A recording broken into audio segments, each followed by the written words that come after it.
তোমার comfort zone, ignore your comfort zone. তোমার সবচেয়ে ভালো যে কমফোর্ট জোন, আনন্দের জোন, এটাকে দূরে সরাইতে হবে। কেমন কেমন?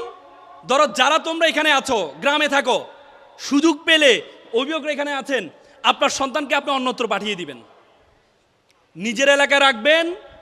সে তার বন্ধুদের সাথে আড্ডা, এ আত্মীয় স্বজনের দাওয়াত, এ দাওয়াত সে দাওয়াত। পৃথিবীতে যারা আল্লাহ রাসূল যখন জন্মগ্রহণ করেছেন, আরবে একটা বিধান ছিল, সন্তানরা যখন জন্মগ্রহণ করে দুধমার কাছে দিয়ে দিত। দুধমার কাছে মানে মরুভূমিতে দিত, শহরের থেকে মরুভূমিতে পাঠাইতো, সেখানে যেন শুদ্ধ ভাষা, আরবি শুদ্ধ ভাষা শিখতে পারে, এজন্য দুধমার কাছে দিয়ে দেওয়া হতো।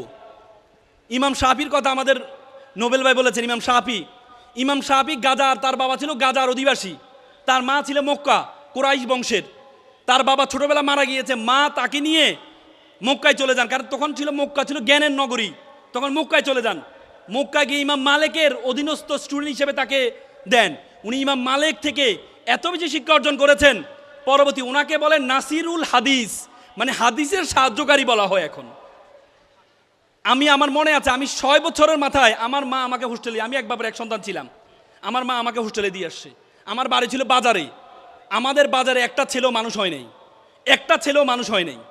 পুরো বাড়ি, এত বড় বাড়ি, মাত্র 2 জন মানুষ অনার্স মাস্টার্স পাস করেছি, 2 জনেই ছোটবেলা ওদেরকে বাইরে পাঠানো হয়েছে। এজন্য কমফোর্ট জোন থেকে তোমাদেরকে বের হইতে হবে।